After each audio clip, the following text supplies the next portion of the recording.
بسم اللہ الرحمن الرحیم۔ یہ سورہ ابراہیم کی آیات ہیں اور اس میں ابراہیم علیہ السلام کا واقعہ، ان کی کچھ باتیں بیان کی گئی ہیں۔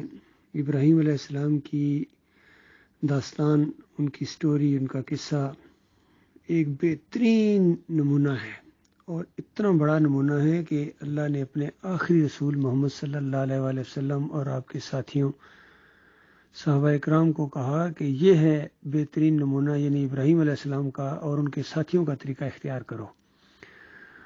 اور ابراہیم علیہ السلام جو ہے وہ نوح علیہ السلام کے طریقے کے اوپر چلنے والے تھے۔ گویا یہ بات بتائی کہ تمام انبیاء ایک ہی انداز سے یعنی اللہ کے بندے تھے، اللہ کی بندگی کی طرف لوگوں کو بلاتے تھے، اور کتنے شوق کے ساتھ اور کتنے اللہ سے ڈرتے ہوئے ایک فرما بردار غلام کی حیثیت سے انہوں نے زندگی بسر کی۔ تو ان لوگوں کے راستے پر چلنے کی ہم اللہ سے ہر روز کتنی مرتبہ دعا مانگتے ہیں سورہ فاتحہ کے اندر کہ یا اللہ ہمیں ان لوگوں کے راستے پر چلا جن پر تو نے انعام کیا۔ یہ انعام یافتہ لوگوں کی ایک داستان ہے، اور اس میں ابراہیم علیہ السلام کی جو کہانی ہے وہ تو عقل حیران کر دینے والی ہے، کس طرح اللہ کے ایک فرما بردار بندے گزرے ہیں اور کتنی بڑی تعلیم دے کے گئے ہیں، اور کتنا بڑا ایمان افروز واقعات اپنے بعد چھوڑ کے گئے ہیں اپنی نسلوں کے لیے اور انسانیت کے لیے۔ اللہ تعالیٰ ان آیات کے اوپر پوری طرح غور و فکر کرنے کی توفیق عطا فرمائے۔ اب میں آپ کے سامنے ان آیات کو پیش کروں گا اور اس کے اوپر اپنی حد تک تھوڑا سا تبصرہ کرنے کی کوشش کروں گا انشاءاللہ۔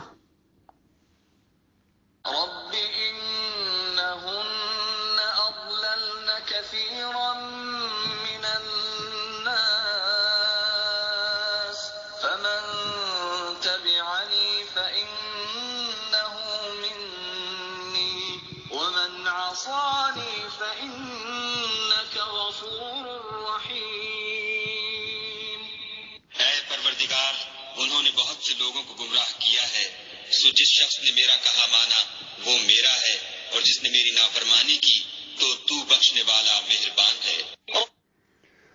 دیکھیے کس انداز سے ابراہیم علیہ السلام شرک کی اس جڑ کے اوپر تیشہ چلا رہے ہیں اور طاغوتوں کی نشاندہی کر رہے ہیں۔ یہ دین کا مزاج ہے، طاغوت کی نشاندہی کرنا، کہ ان بتوں نے، ان عقائد نے، مشرکانہ عقائد نے، چاہے یہ سورج چاند ستارے پوجے جا رہے ہوں، چاہے یہ مورتیاں پوجی جا رہی ہوں، اور مشرکین یہ جو کہتے ہیں کہ یہ ہمارے داتا دستگیر مشکل کشا حاجت روا ہیں، یہ سنتے ہیں، دیکھتے ہیں، پہچانتے ہیں، تو یہ ان کے جو علماء اور مشائخ ہیں جنہوں نے یہ عقائد گھڑے ہیں، بالکل اسی طریقے سے جس طرح ہمارے ہاں ہمارے مولویوں اور پیروں نے کتنے مشرکانہ عقائد گھڑے ہیں، پھر اس کے اوپر ایک پوری عمارت تعمیر کر دی ہے داتاؤں اور دستگیروں کی، اور ان مزاروں کی اور مندروں کی اور ان درگاہوں کی، ان کے نعرے لگاتے ہیں۔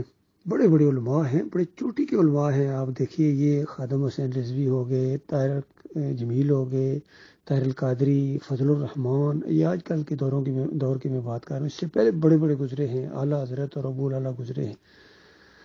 تو دیکھیے کس طرح انہوں نے انسانیت کو گمراہ کیا ہے۔ تو بس جو ان سے بچ گیا، ان مولویوں اور پیروں سے جو آج کے دور کے اندر بچ گیا، بس ان سے اس نے بیزاری کا اعلان کر دیا کہ یہ ہے وہ اصل مجرم۔ سورہ توبہ 34 نمبر آیت کے اندر بھی اللہ تعالیٰ نے ان کا ذکر کیا ہے۔ تو جو ان سے بچ گیا وہ کامیاب ہو گیا۔ تو اس طریقے سے کفر و شرک کے اوپر انگلی رکھ کے ابراہیم علیہ السلام کہہ رہے ہیں کہ یا اللہ بس یہ میری ایک بات ہے اپنی آئندہ نسلوں کے لیے، کہ میری بات اگر جنہوں نے مان لی بس وہ میرا ہے، وہ میرا ہے۔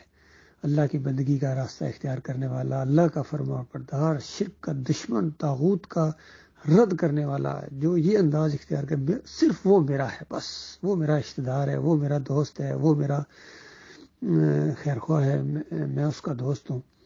اور جو میری بات نہیں مانے گا، بس بدعا نہیں دی ان سے، بس اتنی بات کہہ دی کہ تو غفور رحیم ہے، بس تو جانے اور وہ جانے، ظاہر بات ہے تیرے بندے ہیں، اور تو جو ان کے ساتھ کرے گا بالکل حکیمانہ فیصلہ کرے گا، کوئی ظلم اور زیادتی کسی کے ساتھ نہیں ہوگی۔ تو ابراہیم علیہ السلام بہت ہی نرم دل رکھنے والے تھے، بہت ہی خیر خواہ تھے انسانیت کے، یہی اسوا اپنے پیچھے چھوڑ کے گئے ہیں۔ اسی اسوے کی وجہ سے، اسی اسوے کو اپنانے کی وجہ سے نبی علیہ السلام بھی بہت ہی زیادہ انسانوں کے خیر خواہ گزرے ہیں۔ صحابہ اکرام کے اندر یہ چیز انہوں نے پھر آگے تربیت کی۔ اللہ تعالیٰ ہمارے اندر بھی اسی طرح کی صفات پیدا کرے۔ ربنا إني أسكنت من ذريتي بواد غير ذي زرع عند بيتك المحرم ربنا ليقيموا الصلاة فاجعل أفئدة من الناس تهوي إليهم وارزقهم من الثمرات لعلهم يشكرون۔ اے پروردگار، میں نے اپنی اولاد میدان مکہ میں جہاں کھیتی نہیں تیرے عزت و ادب والے گھر کے پاس نہ بسائی ہے۔ اے پروردگار، تاکہ یہ نماز پڑھیں تو لوگوں کے دلوں کو ایسا کر دے کہ ان کی طرف جھکے رہیں، اور ان کو میووں سے روزی دے تاکہ تیرا شکر کریں۔ ربنا دیکھیے، ایمان کے بعد جو سب سے بڑی بات ہوتی ہے وہ اللہ کے لیے صلاۃ پڑھنا، نماز جسے کہتے ہیں۔ یہ بہت بڑی ہے، بار بار اللہ کے سامنے جھکنا، رکوع کرنا، سجدے کرنا، دعائیں مانگنا، اپنے گناہوں کی معافیاں مانگنا، تو یہ ایک خواہش ہونی چاہیے، یہ ایک طریقہ ہونا چاہیے۔ اللہ کے سامنے جھکنے میں کامیابی ہے۔ کتنی مرتبہ اللہ اکبر کہا جاتا ہے، حی علی الصلاۃ، حی علی الفلاح کہا جاتا ہے، لیکن افسوس ہے یہ مسلمان اس چیز کو اب نہیں سمجھتے ہیں۔ یہ مزاروں کے سامنے جھکتے ہیں اور اپنے باباؤں کے سامنے جھکتے ہیں، پھر دنیا پرستی بھی ان کے اندر آ گئی ہے، سمجھتے ہیں یہ کامیابی ہے، یہ کامیابی ہے، اور یہ کامیابی نہیں ہے۔ کامیابی اللہ کے سامنے جھکنے میں، اللہ کی فرما برداری میں کامیابی ہے، اور ایک مومن کی یہی خواہش ہونی چاہیے۔ پھر عملی طور پر بھی انہوں نے یعنی اللہ کے لیے مسجد بنائی اور اپنے اہل و عیال کو یعنی وہاں چھوڑا۔ اللہ کے اوپر کتنا بڑا بھروسہ کیا ابراہیم علیہ السلام نے، یہ دنیا کی روزی یہ تو اللہ نے وعدہ کیا ہوا ہے۔ اللہ تعالیٰ نے ساری انسانیت کو، اپنی ساری مخلوق کو اللہ کھلاتا ہے۔ باقی عام طور پر جو دین کی طرف لوگ نہیں آتے ہیں، پھر اسی وجہ سے کہ شاید اگر میں دین کی طرف آ گیا تو پھر میری معاش کا کیا بنے گا، یہ کیا ہوگا، یہ ڈر۔ تو دیکھیے ابراہیم علیہ السلام نے کیسا انداز اختیار کیا اور کس طریقے سے دعائیں مانگی اپنی اہل و عیال کے لیے، اپنی اولاد اور اپنی نسلوں کے لیے کہ یا اللہ دوسری قوموں کے جو دل ہے ان کی طرف جھکا دے اور ان کو لوگوں کا یعنی محبوب بنا دے اور ان کو اپنا فرما بردار بنا دے۔ یہ خواہش ہے ابراہیم علیہ السلام کی۔ إنك تعلم ما نخفي وما نعلن وما يخفى على الله من شيء في الأرض ولا في السماء۔ اے پروردگار، جو بات ہم چھپاتے اور جو ظاہر کرتے ہیں تو سب جانتا ہے، اور خدا سے کوئی چیز مخفی نہیں، نہ زمین میں نہ آسمان میں۔ الحمد لله الذي وهب لي على الكبر إسماعيل وإسحاق إن ربي لسميع الدعاء۔ خدا کا شکر ہے جس نے مجھ کو بڑی عمر میں اسماعیل اور اسحاق بخشے، بے شک میرا پروردگار دعا سننے والا ہے۔ رب اجعلني مقيم الصلاة ومن ذريتي ربنا وتقبل دعاء۔ اے پروردگار، مجھ کو ایسی توفیق عنایت کر کہ نماز پڑھتا رہوں، اور میری اولاد کو بھی یہ توفیق بخش۔ اے پروردگار، میری دعا قبول فرما۔ دیکھیے، اس ترجمہ کرنے والے نے اللہ کا ترجمہ خدا کر دیا، یہ اس نے غلط کیا ہے، کیونکہ اللہ کے اندر جو ایک خوبصورتی ہے اور محبت ہے، اور ویسے بھی پراپر ناؤن جو ہوتا ہے اس کا ترجمہ نہیں کیا جاتا ہے۔ بہرحال ابراہیم علیہ السلام کی یہ بات بیان کی جا رہی ہے کہ کس طرح انہوں نے بڑھاپے تک اپنے مالک اور خالق سے اولاد مانگی۔ یہ دو نبیوں کا ذکر ہے، ایک زکریا علیہ السلام کا اور ایک ابراہیم علیہ السلام کا، کہ انہوں نے اللہ سے اولاد مانگتے رہے، لیکن بڑھاپے میں جا کے اللہ تعالیٰ نے اولاد دی، اور اللہ سے نا امید نہیں ہوئے ہیں کسی موقع کے اوپر بھی۔ کس قدر افسوس کی بات ہے کہ ابراہیم علیہ السلام کو ماننے والے اور پیغمبروں کے ماننے والے اور پھر قرآن کے ماننے والے یہ اللہ کے علاوہ کسی اور سے اولاد مانگیں، مزاروں پر جا کے بکرے چھترے چڑھائیں، وہاں سے امیدیں رکھیں، تعویذ کے ذریعے اولاد مانگیں، اور پھر جب اولاد ہو جائے اللہ دے دیتا تو اللہ ہی ہے، سب کو اللہ ہی دیتا ہے، ہندوؤں کو، سکھوں کو، دہریوں کو، یہودیوں کو، عیسائیوں کو، ان بگڑے ہوئے مسلمانوں کو اللہ ہی دیتا ہے، لیکن ہر ایک اپنے معبودوں کی طرف منسوب کر دیتا ہے کہ یہ پیر بخش ہے، یہ غوث بخش ہے، یہ پیراں دیتا ہے، یہ فلاں حضرت کی مدد مانگی تھی، یہ لاہور والے کی کر فرمائی، بغداد والے نے ضرور کچھ نہ کچھ کیا ہے۔ تو اس انداز سے یہ طفیل محمد ہے، محمد صلی اللہ علیہ وسلم کی وجہ سے ہوا ہے، تو یہ سارے شرک ان کے اندر آ گئے ہیں۔ لیکن ابراہیم علیہ السلام کی یہ بات بیان کی جا رہی ہے کہ انہوں نے کہا کہ میرے مالک اور خالق کی یہ دین ہے اور بڑھاپے کی اولاد ہے اللہ تعالیٰ نے، اور پھر ان کے بعد جو ہے دعائیں مانگ رہے ہیں اللہ تعالیٰ سے کہ اللہ یا اللہ ان کو اپنا نمازی بنا، ان کو مومن بنا، ان کو قائم رکھ ایمان عقیدے کے اوپر، اور ان کو اچھی روزی عطا فرما۔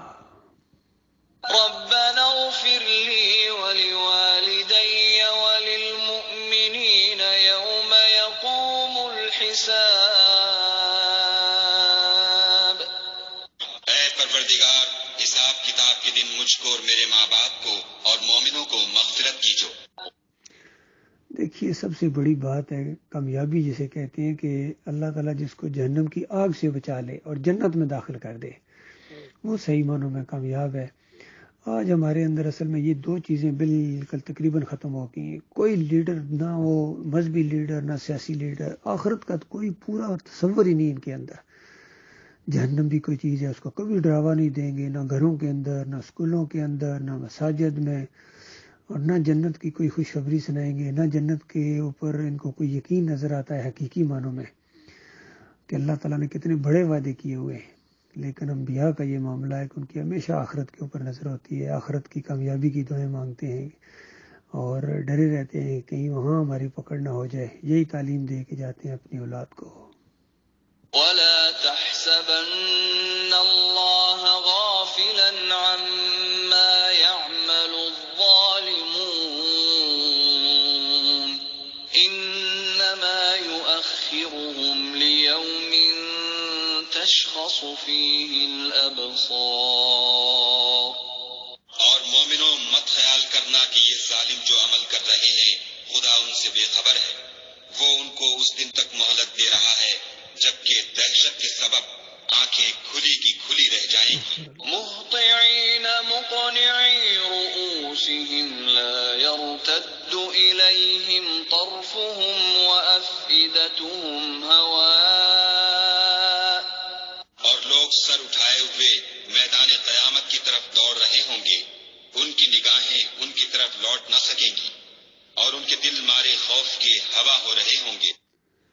یہ بتایا جا رہا ہے کہ دیکھو آج ایمانداروں، آپ دیکھ رہے ہیں کہ یہ اللہ کے باغی ہیں، اللہ کے دشمن ہیں، یہ زمین پر دندناتے پھر رہے ہیں، اور بڑے بڑے سردار، بڑے بڑے سرمایہ دار اور بڑے بڑے لیڈر، اور ان کی بڑی بڑی لمبی کاریں، بڑی بڑی کوٹھیاں اور ان کا دندنانا یہ آپ کو ذرا برابر پریشان نہ کرے۔ یہ چند دنوں کا معاملہ ہے اور اللہ تعالیٰ بے خبر نہیں، پوری طرح ان کے اوپر نگاہ رکھے ہوئے ہے ان باغیوں کی، اور خاص کر جو پروپیگنڈے کرتے ہیں اور ایمان کے دشمن بنے ہوئے ہیں، ان کی تعداد پر نہ جانا، ان کی یہ دنیاوی شہرت پر نہ جانا، ان کے بڑے بڑے فوجیں، ان کی پاس پولیس، ان کے پاس بڑے بڑے محکمے، ذرا برابر ان کی پرواہ نہ کرنا، یہ چند دنوں کا معاملہ ہے۔ اگر ایمان عقیدے کی طرف نہیں آئیں گے، توحید کی طرف نہیں آئیں گے، شرک نہیں چھوڑیں گے، اور یہ نہیں مسلک پرستوں اور فرقہ پرستوں کے اندر رہیں گے، اسی جمہوریت کے مشرکانہ نظام کے اندر رہیں گے اور اللہ کے دین اسلام کی طرف نہیں آئیں گے، تو اللہ تعالیٰ ان کو چھوڑنے والا نہیں ہے۔ اللہ تعالیٰ تو ان کے دن گن رہا ہے، چند دنوں کا یہ معاملہ، ان کو وہ آگ لگے گی، ان کی وہ ذلت ان کے حصے میں آئے گی، چاہے یہ صدر ہیں، چاہے یہ امریکہ کا صدر ہے، چاہے افریقہ کا صدر ہے، چاہے انڈیا کا ہے، چاہے پاکستان کا ہے، چاہے جرنیل ہے، چاہے بڑے سے بڑا کوئی بل گیٹ ہے اور پتہ نہیں فلاں ہے، یہ چند دنوں چند لمحوں کا معاملہ ہے، اس کے بعد ان کو وہ آگ لگنے والی ہے جو بجھائے نہ بجھے گی۔ اللہ تعالیٰ غور و فکر کرنے کی توفیق عطا فرمائے، ایمان خالص کے اوپر جم جانے کی، اور ان سارے فرقوں سے اللہ تعالیٰ انسانیت کو نکالے. آج مسلمان خاص کر یہ فرقوں کے اندر بڑھ گئے ہیں، کوئی بریلوی، کوئی دیوبندی، کوئی اہل حدیث، کوئی سلفی، سارے کے سارے شرک کے اندر مبتلا ہو گئے، اور سب کے سب ان کے مولوی ان کو جو ہیں ان کو لوٹتے ہیں، ان کا مال بھی کھاتے ہیں، اور ان کو اللہ کے راستے سے روکتے ہیں. اللہ تعالیٰ غور و فکر کرنے کی توفیق عطا فرمائے.